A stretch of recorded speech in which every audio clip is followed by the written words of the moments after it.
আচ্ছা, শুরু করা যাক আমাদের আজকের এই গভীর আলোচনা। হ্যাঁ, চলুন। আমাদের চারপাশের খুব পরিচিত কিছু ধারণা আছে, তাই না? মানে যেসব ধারণা আমরা খুব স্বাভাবিক বলে মেনে নিই। একদম অন্ধের মতো মেনে নি বলা যায়। রাইট। কিন্তু সেই ধারণাগুলোকে যখন কেউ একদম নতুন একটা দৃষ্টিকোণ থেকে চ্যালেঞ্জ করে বসে, তখন বিষয়টা কিন্তু দারুণ ইন্টারেস্টিং হয়ে ওঠে। অবশ্যই। আর আজকের আলোচনার বিষয়বস্তু ঠিক তেমনই একটা ব্যাপার। হ্যাঁ, আমাদের আজকের আলোচনার ভিত্তি হল the Quranic mandate beyond the 2% trap নামের একটা বই বা প্রবন্ধের কিছু অংশ। হুম। এই লেখাটি এমন একটা বিষয়কে সামনে নিয়ে এসেছে যা শত শত বছর ধরে চলে আসা আমাদের একটা মূল ধারণাকে একদম শেকড় থেকে নাড়িয়ে দেয়। ব্যাপারটা আসলেই বেশ চমকপ্রদ। আমরা সাধারণত কি জানি?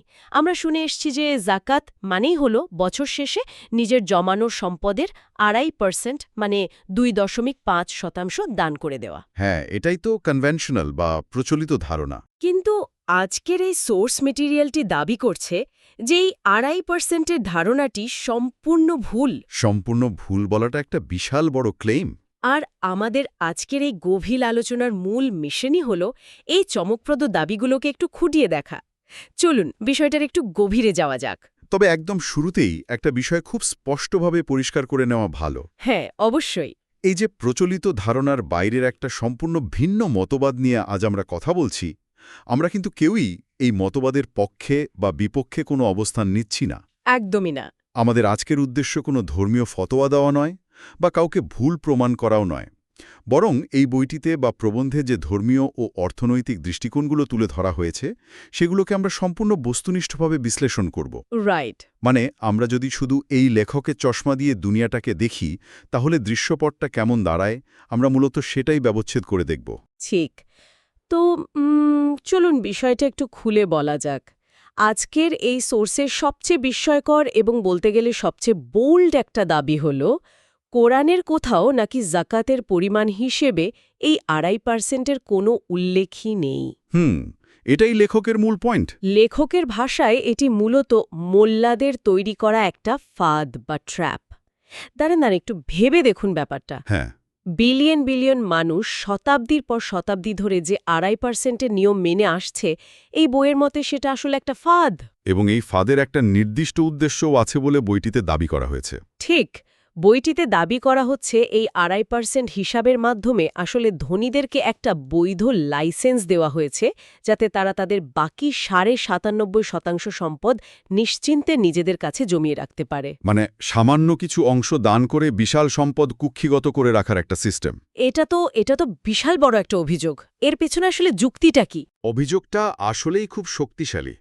আর এর পেছনের যুক্তিটা বুঝতে হলে আমাদের দেখতে হবে বইটি কিভাবে জাকাতের সংজ্ঞাকেই নতুন করে ফ্রেম করেছে। আচ্ছা। সাধারণত আমরা জাকাতকে কিভাবে দেখি? অনেকটা বাৎসরিক ট্যাক্স বা করের মতো। হ্যাঁ, বছর শেষ হবে আর আপনি আপনার সম্পদের একটা হিসাব নিকাশ করবেন। ঠিক। তারপর একটা নির্দিষ্ট পার্সেন্টেজ বের করে কাউকে দিয়ে দেবেন। কিন্তু এই বইয়ের আর্গুমেন্ট হলো জাকাত কোনো ট্যাক্স নয়। তাহলে এটা কি? ভাষাগত ও তাত্ত্বিক দিক থেকে এর মূল অর্থ হল আত্মশুদ্ধি বা নিজের নফসকে পবিত্র করা। বিষয়টা সহজ করে বোঝানোর জন্য নফস বা আমাদের যে ইগো, সেটাকে একটা স্পঞ্জের মতো চিন্তা করুন। একটা স্পঞ্জ? হ্যাঁ, এই স্পঞ্জটা সারাদিন ধরে আমাদের চারপাশের লোভ, বস্তুবাদ আর সম্পদ জমানোর আকাঙ্ক্ষা শুষে নেয়। বইটির মতে জাকাত হলো সেই স্পঞ্জটাকে চিপে এর ভেতরের নোংরা পানিটা বের করে ফেলা। মানে এটা কোনো অঙ্কের হিসাব নয়, এটা একটা কন্টিনিউয়াস ডিটক্স প্রসেস, আত্মার ডিটক্স বলা যায়। ঠিক তাই। এবং এর সপক্ষে বইটিতে খুব সুনির্দিষ্টভাবে কোরআনের রেফারেন্স টানা হয়েছে। যেমন সূরা শামসের ৯ নম্বর আয়াতের কথা বলা হয়েছে, যেখানে বলা হয়েছে সেই ব্যক্তিই সফল যে নিজের নাফসকে বা আত্মাকে জাকাত করেছে, অর্থাৎ পরিশুদ্ধ করেছে। এখানে কিন্তু আসলেই কোনো টাকার অঙ্কের কথা বলা হয়নি। একদম। এরপর সূরা লেইলের ১৮ নম্বর আয়াত উল্লেখ করা হয়েছে, যে ব্যক্তি তার সম্পদ দান করে জাকাতের উদ্দেশ্যে, তার মানেই হল সে আত্মশুদ্ধির উদ্দেশ্যে তা দান করে। বুঝতে পেরেছি। এই দৃষ্টিভঙ্গিতে যদি আমরা দেখি, জাকাত হল অতিরিক্ত সম্পদ ত্যাগের মাধ্যমে নিজেকে লোভ ও মোহ থেকে মুক্ত করার একটি নিরন্তর প্রক্রিয়া। এটা বছরে একবার করার মতো কোনো গাণিতিক হিসাব নয়। বিষয়টা সত্যি ভাবনার দুয়ার খুলে দেয়। কিন্তু এখানেই আমার একটা বড় কনফিউশন তৈরি হচ্ছে। কিরকম? যদি জাকাতকে কেবল আত্মার পরিশুদ্ধি হিসেবেই দেখা হয় এবং এর কোনো নির্দিষ্ট পার্সেন্টেজ বা শতকরা হিসাব না থাকে, তাহলে মানুষ বুঝবে কিভাবে যে তাকে কতটুকু দিতে হবে? রাইট। এটা একটা প্র্যাকটিক্যাল প্রশ্ন। আমি বলতে চাইছি 2.5%-এর একটা ছক থাকলে কাজটা সহজ হয়, কিন্তু সেটা যদি না থাকে তাহলে একজন মানুষ কিভাবে বুঝবে তার ওপর কী পরিমাণ দান করা আবশ্যক? বইটিতে নিশ্চয়ই এর কোনো উত্তর দেওয়া আছে। হ্যাঁ, বইটিতে এর খুব চমৎকার এবং একই সাথে খুব র্যাডিক্যাল একটা উত্তর দেওয়া আছে। আচ্ছা। এখানে সূরা বাকারার 219 নম্বর আয়াতের রেফারেন্স নিয়ে আসা হয়েছে। আয়াতে যখন জিজ্ঞেস করা হয় কি ব্যয় করতে হবে, কুরআনের উত্তর হল আল আফ। আল আফ। হ্যাঁ, এই আল আফ শব্দটির অর্থ হল যা নিজেদের প্রয়োজনের অতিরিক্ত বা যা বেঁচে যাবে, যাকে আমরা ইংরেজিতে সারপ্লাস বলি। ওকে। একটু খেয়াল করলে বুঝবেন এখানে কোনো গাণিতিক সমীকরণ বা পার্সেন্টেজ নেই। নির্দেশটা খুব সহজ। নিজের দৈনন্দিন ও যৌক্তিক প্রয়োজনের পর যা অবশিষ্ট থাকবে তার সবটুকু বিলিয়ে দিতে হবে। ওয়েট, সবটুকু বিলিয়ে দিতে হবে? বইয়ের দাবি অনুযায়ী তো সেটাই দাঁড়াচ্ছে। চলুন, এই আল আফ বা সারপ্লাস ব্যাপারটাকে আজকের আধুনিক দিনের বাস্তবতায় ফেলে একটু চিন্তা করি। চলুন। আমার বাচ্চাদের ভবিষ্যতের পড়ালেখার জন্য ব্যাংকে কিছু টাকা জমাচ্ছি। খুব সাধারণ একটা সিনারিও। এখন এই বইয়ের দর্শন অনুযায়ী এই জমানো টাকাটা কি আমার প্রয়োজন, নাকি সেটা সারপ্লাস বা আল আফ? এটাই হলো সবচেয়ে বড় ডিলেমা। বইটির আর্গুমেন্ট যদি আমরা মেনে নিই, তাহলে প্রয়োজন বলতে মূলত বেসিক নিড বা মৌলিক চাহিদাকেই বোঝানো হয়েছে। মানে যা বেঁচে থাকার জন্য অপরিহার্য। ঠিক। আপনি যখন ভবিষ্যতের অনিশ্চয়তার কথা ভেবে বছরের পর বছর সম্পদ জমা করতে থাকেন, তখন এই দর্শনের চোখে সেটার প্রয়োজন থাকে না, সেটা অতিরিক্ত সম্পদে পরিণত হয়। মানে আধুনিক সমাজে আমরা যাকে সেভিংস বা ফিনান্সিয়াল সিকিউরিটি বলি। এই টেক্সটের আলোকে সেটা এক ধরনের সম্পদ পুঞ্জীভূত করা, আর নির্দেশ হল সেই উদ্বৃত্ত সম্পদটুকু আটকে না রেখে ছেড়ে দেওয়া। এটা তো মারাত্মক একটা ব্যাপার। কেন মনে হচ্ছে এমন? কারণ 2.5% দিয়ে দায়িত্ব শেষ মনে করার যে একটা স্বস্তি আমাদের সমাজে আছে, এই আল আফওয়া বা উদ্বৃত্ত সবটুকু দিয়ে দেওয়ার ধারণাটি সেই স্বস্তিকে পুরোপুরি ভেঙে চুরমার করে দেয়। তা তো বটেই। আর এই উদ্বৃত্ত সম্পদ যদি কেউ আটকে রাখে, সে বিষয়েও কিন্তু বইটিতে মারাত্মক সব হুঁশিয়ারির কথা বলা হয়েছে। আমি পড়ছিলাম যে 2.5% দিয়ে বাকি 97% সম্পদ জমা করে রাখাকে কোরআনে নাকি সরাসরি ধ্বংসাত্মক বলা হয়েছে। হ্যাঁ, বইটিতে এই সম্পদ জমা করার পরিণতি সম্পর্কে বেশ কিছু কঠোর রেফারেন্স ব্যবহার করা হয়েছে। যেমন সেখানে সূরা জুমার 2 এবং 3 নম্বর আয়াতের কথা উল্লেখ করা হয়েছে। আচ্ছা। বইটিতে ঠিক এভাবেই বলা আছে যে ধ্বংস তাদের জন্য যারা সম্পদ জমা করে এবং তা বারবার গণনা করে। বারবার গণনা করে মানে ব্যাংকের ব্যালেন্স চেক করার মতো বিষয়টা? অনেকটা সেরকমই। শুধু তাই নয়, যারা এভাবে সম্পদ পুঞ্জীভূত করে রাখে তাদের হুতামা নামক দোজখে জ্বালানো হবে বলে হুঁশিয়ার করে দেওয়া হয়েছে। এই হুতামা কনসেপ্টে একটু বুঝিয়ে বলবেন, এটা কি সাধারণ কোনো আগুনের কথা বলা হচ্ছে? বইটির ব্যাখ্যা অনুযায়ী হুতামা মানে শুধু আগুন নয়, এটা হলো চূর্ণ বিচূর্ণকারী বা পিষে ফেলার মতো একটা শাস্তি। পিষে ফেলার মতো শাস্তি? একটু মেটাফরিক্যালি চিন্তা করলে ব্যাপারটা আরও পরিষ্কার হয়। মানুষ যখন অন্ধের মতো সম্পদ জমা করতে থাকে, তখন সেই সম্পদের চিন্তাই কিন্তু তাকে মানসিকভাবে পিষে মারে। রাইট, শেয়ার বাজারের ওঠানামা, ব্যাংক ব্যালেন্সের হিসাব, রাইট, প্রপার্টির দাম। একদম। এই সব কিছুর চাপ মানুষের আত্মাকে চূর্ণ বিচূর্ণ করে দেয়। পরকালের শাস্তির পাশাপাশি সম্পদের এই যে সাইকোলজিক্যাল প্রেশার, সেটাকেও কিন্তু এক ধরনের হুতামা হিসেবে দেখা যেতে পারে। That's a terrifying visual. এর পাশাপাশি সেখানে সূরা তওবার 34 এবং 35 নম্বর আয়াতের রেফারেন্সও খুব স্পষ্টভাবে দেয়া হয়েছে। সেখানে বলা হয়েছে, যারা স্বর্ণ এবং রৌপ্য জমা করে রাখে, অর্থাৎ সম্পদ আটকে রাখে, কিয়ামতের দিন সেই জমানো সম্পদ দিয়েই নাকি তাদের কপালে, পিঠে এবং পার্শ্বদেশে দাগ বা ছেকা দেয়া হবে। ঠিক। এবং কেন কপাল বা পিঠে ছেকা দেওয়ার কথা বলা হয়েছে তার একটা মনস্তাত্ত্বিক ব্যাখ্যাও অনেক স্কলার দিয়ে থাকেন, যা এই বইয়ের মূল সুরের সাথে মিলে যায়। সেটা কি রকম? যখন কোনো অভাবী মানুষ সাহায্য চাইতে আসে, তখন সম্পদশালী ব্যক্তিরা প্রথমে ভ্রু কুঁচকে ফেলে। এটা হলো কপাল। বাহ, চমৎকার একটা রূপক। এরপর তারা পাশ কাটিয়ে চলে যেতে চায়। এটা হলো পার্শ্বদেশ। আর সব শেষে তারা মুখ ফিরিয়ে উল্টো দিকে হাঁটা দেয়, যে কারণে পিঠে ছেকা দেওয়ার কথা বলা হয়েছে। বুঝতে পেরেছি। বইটির উপসংহার হল অতিরিক্ত সম্পদ নিজের কাছে আটকে রাখা মানেই হল নিজেকে অপবিত্র করা, আর এই অপবিত্রতাই মানুষকে অবধারিতভাবে এই ভয়াবহ পরিণতির দিকে নিয়ে যায়। এই আলোচনা থেকে একটা বিষয় খুব পরিষ্কার যে বইটির লেখক সম্পদ পুঞ্জীভূত করাকে স্রেফ একটা অর্থনৈতিক কাজ হিসেবে দেখছেন না। না, মোটেও না। তিনি এটাকে একটা আত্মিক ব্যাধি বা আত্মার অসুখ হিসেবে চিহ্নিত করছেন। একদম সঠিক পয়েন্ট ধরেছেন। এখনও একটা প্র্যাকটিক্যাল প্রশ্নে আসি। ধরুন কেউ এই দর্শনটি মেনে নিল, সে ডিসাইড করল যে তার বেসিক প্রয়োজনের পর যা কিছু উদ্বৃত্ত বা আলাফ আছে তার সব সে বিলিয়ে দেবে। আচ্ছা। কিন্তু সে এই টাকাটা কাকে দেবে? রাস্তার মোড়ে দাঁড়িয়ে যাকে তাকে দিয়ে দিলেই কি হবে, নাকি এর কোনো ব্লুপ্রিন্ট বা নিয়ম আছে? খুব প্রাসঙ্গিক একটা প্রশ্ন। বইটিতে এই বন্টন প্রক্রিয়ার একটা খুব সুন্দর ও সুনির্দিষ্ট অগ্রাধিকার তালিকার কথা উল্লেখ করা হয়েছে। ওকে। সূরা বাকারার ২১৫ এবং ১৭৭ নম্বর আয়াতের আলোকে এই তালিকাটি ব্যাখ্যা করা হয়েছে। সবচেয়ে আশ্চর্যের বিষয় হল এই তালিকার সবার প্রথমে কাদের কথা বলা হয়েছে জানেন? কাদের কথা? পিতামাতা এবং নিকট আত্মীয়দের কথা। আচ্ছা। বলা হয়েছে আল্লাহর ভালোবাসার্থে এই উদ্বৃত্ত সম্পদ সর্বপ্রথম পিতামাতা এবং আত্মীয় স্বজনের জন্য ব্যয় করতে হবে।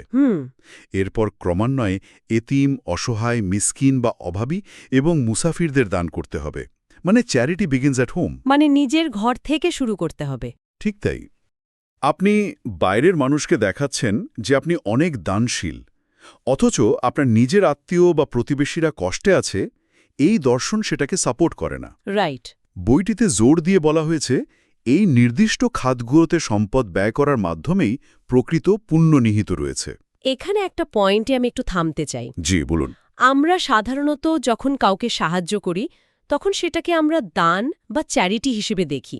আধুনিক যুগে অনেক বিলিয়নিয়াররা যখন তাদের সম্পদের একটা অংশ দান করেন তখন আমরা হাততালি দিই। হ্যাঁ, আমরা তো তাদের হিরো বানিয়ে ফেলি। মনে হয় যেন তারা বিরাট কোনো দয়া করছেন। কিন্তু এই বইটা মনে হচ্ছে সম্পূর্ণ ভিন্ন একটা দৃষ্টিকোণ তুলে ধরছে। একদম পয়েন্টে হিট করেছেন। বইটিতে সামাজিক ন্যায় বিচার বা ইনসাফের কথা বলা হয়েছে। আচ্ছা। সূরা জারিয়াতের ১৯ নম্বর আয়াতের রেফারেন্স টেনে বলা হয়েছে যে ধনীদের সম্পদে সাহায্যপ্রার্থী ও বঞ্চিতদের সুনির্দিষ্ট অধিকার বা হক রয়েছে। তার মানে এটা কোনো করুণা নয়? মোটেও না। এটা হলো তাদের প্রাপ্য অধিকার। আপনি যখন আপনার উদ্বৃত্ত সম্পদ কাউকে দিচ্ছেন, আপনি আসলে তাকে দয়া করছেন না। তাহলে কি করছি? আপনি বরং তার পাওনা জিনিসটা তাকে বুঝিয়ে দিয়ে নিজেকে দায়মুক্ত করছেন। এই হক বা অধিকারের কনসেপ্টটা কিন্তু ক্যাপিটালিস্ট মাইন্ডসেটের জন্য বিশাল একটা ধাক্কা। সত্যিই তাই। আপনি দান করে নিজেকে মহান ভাবতে পারবেন না, কারণ ওই সম্পদটার উপর আপনার আসলে কোনো অধিকারই ছিল না। ওয়াও! তার মানে এই যে আমি ২.৫% দিয়ে নিজেকে খুব রিলিজিয়াস এবং দানশীল মনে করে রাতে শান্তিতে ঘুমোতে যাচ্ছি, এই বইয়ের মতে সেটা একটা ইলিউশন বা মায়া ছাড়া আর কিছুই না। হ্যাঁ, বইটির লেখকের আর্গুমেন্ট ঠিক সেটাই। আমরা যদি বিষয়টিকে একটু বৃহত্তর প্রেক্ষাপটে দেখি, মানে দ্য বিগার পিকচার, পুরো সিস্টেমটার দিকে যদি তাকাই, হ্যাঁ, তাহলে সূরা হাশরের ৭ নম্বর আয়াতের রেফারেন্সটি খুব বেশি তাৎপর্যপূর্ণ হয়ে ওঠে। বইটিতে এই আয়াতের মাধ্যমে দেখানো হয়েছে যে সম্পদ বন্টনের মূল উদ্দেশ্যই হল অর্থ বা সম্পদ যেন কেবল সমাজের গুটি কয়েক ধনীদের মাঝেই সার্কেল বা আবর্তিত না হয়। বইটির সবচেয়ে বড় সমালোচনা হল এই যে প্রচলিত ২.৫% দেয়ার প্রথাটি পরোক্ষভাবে সম্পদ পুঞ্জীভূত হতেই সাহায্য করে। কিভাবে? ধরুন একজন মানুষের কাছে ১ কোটি টাকার উদ্বৃত্ত সম্পদ আছে। সে সেখান থেকে ২.৫% মানে ২.৫ লাখ টাকা দিয়ে দিল। সে ফিল করল যে সে তার ধর্মীয় দায়িত্ব পালন করেছে, কিন্তু তার কাছে এখনও ৯৭ লাখ টাকা রয়ে গেছে, রাইট, যেটা সে বিভিন্ন জায়গায় ইনভেস্ট করবে, ব্যবসা করবে এবং পরের বছর সেটা আরও বাড়বে।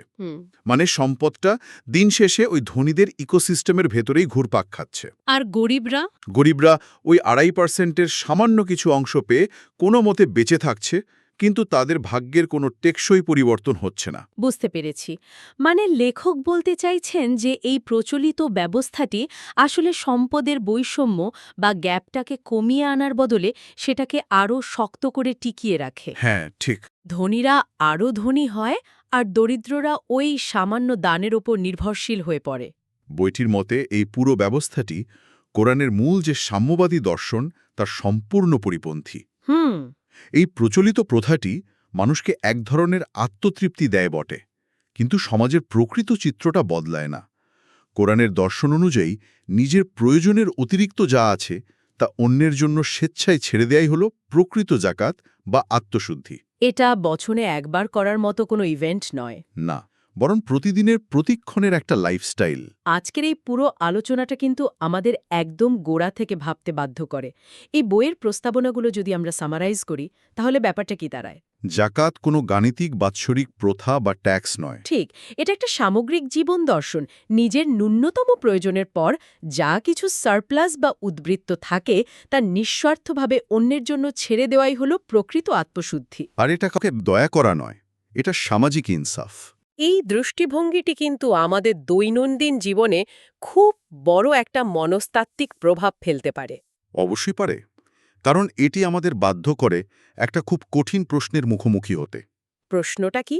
আমাদের আসলে ঠিক কতটুকু প্রয়োজন, কোথায় গিয়ে আমাদের নিড বা প্রয়োজন শেষ হচ্ছে, আর কোথায় বিলাসিতা বা ইনসিকিউরিটি থেকে তৈরি হওয়া সঞ্চয় শুরু হচ্ছে। আধুনিক যুগে এই সীমারেখাটি টানা খুব কঠিন। হ্যাঁ, কারণ আমাদের চারপাশে সারাক্ষণ অ্যাডভার্টাইজমেন্ট আর কনজিউমারিজমের যে প্রেশার, তাতে মনে হয় আমাদের সবকিছুই প্রয়োজন। একদম। আর আমরা এমন একটা পৃথিবীতে বাস করি যেখানে সেভিংস করা বা সঞ্চয় করাকে সবচেয়ে বুদ্ধিমানের কাজ বলে শেখানো হয়। রাইট? আপনার সেভিংস অ্যাকাউন্ট যত ভারী আপনি তত বেশি সফল, এটাই তো আমাদের শেখানো হয়েছে ছোটবেলা থেকে। আর ঠিক এই জায়গাটাতেই একটা দারুণ প্যারাডক্স বা ধাঁধার তৈরি হয়। কেমন ধাঁধা? আমরা যদি এই পুরো আলোচনাটিকে আজকের আধুনিক পৃথিবীর বাস্তবতায় ফেলে বিচার করি, তাহলে খুব অদ্ভুত একটা পরিস্থিতি তৈরি হয়। ধরুন, যদি এই সমাজের প্রতিটি মানুষ সত্যি এই দর্শনটি একদম আক্ষরিক অর্থে মেনে চলে, মানে সবাই যদি তাদের বেসিক প্রয়োজনের অতিরিক্ত সবটুকু সম্পদ বিলিয়ে দেয়, হ্যাঁ, ভবিষ্যতের জন্য কেউ কোনো কিছুই সঞ্চয় করল না। একদম তাই। যদি কেউ ক্যাপিটাল বা মূলধন ধরে না রাখে, তাহলে আধুনিক যুগের অর্থনীতির রূপরেখাটা কেমন হবে? ইন্টারেস্টিং চিন্তা। একটু ভেবে দেখুন, আমাদের বর্তমান বিশ্ব অর্থনীতি তো মূলত ব্যক্তিগত পুঁজি সঞ্চয়, ব্যাংকিং ব্যবস্থা এবং দীর্ঘমেয়াদী বিনিয়োগের ওপর পুরোপুরি নির্ভরশীল। রাইট। যদি ব্যাংকে মানুষের জমানো উদ্বৃত্ত টাকা না থাকে, তাহলে ব্যাংক বড় বড় ইন্ডাস্ট্রিকে লোন দেবে কিভাবে? তার মানে সঞ্চয় এবং মূলধন ছাড়া কি আধুনিক পৃথিবীর এই বিশাল অর্থনৈতিক কাঠামো, শিল্পায়ন বা প্রযুক্তিগত উন্নয়ন আদৌ টিকে থাকতে পারবে? এটাই হলো সবচেয়ে বড় প্রশ্ন। যদি সবাই উদ্বৃত্ত সম্পদ ছেড়ে দেয়, তাহলে কি আধুনিক অর্থনীতি পুরো কল্যাপস বা ধসে পড়বে?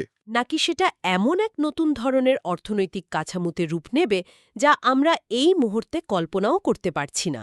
হ্যাঁ, হয়তো এমন একটা কাঠামো যেখানে মানুষ প্রতিযোগিতার বদলে সহযোগিতার ভিত্তিতে বাঁচবে। সত্যি, এটা দারুণ একটা পাজল। বইটির এই দর্শন একদিকে যেমন আত্মশুদ্ধি আর সামাজিক ন্যায়ের কথা বলে, অন্যদিকে আধুনিক অর্থনীতির একদম মূল ভিত্তিটায় আঘাত করে। একদম। এটা এমন একটা চিন্তার খোরাক যা নিয়ে আমাদের আজকের এই গভীর আলোচনার পর নিজেরাও হয়তো আগামী বেশ কিছুদিন নিজেদের মতো করেই ভাবতে থাকবেন। আমি নিশ্চিত অনেকেই নতুন করে ভাবতে শুরু করবেন। আজকের মতো এই গভীর আলোচনা আমরা এখানেই শেষ করছি। নতুন কোনো বিষয় নিয়ে নতুন কোনো দৃষ্টিকোণ থেকে বিশ্লেষণ করার জন্য আমরা আবার কথা বলবো।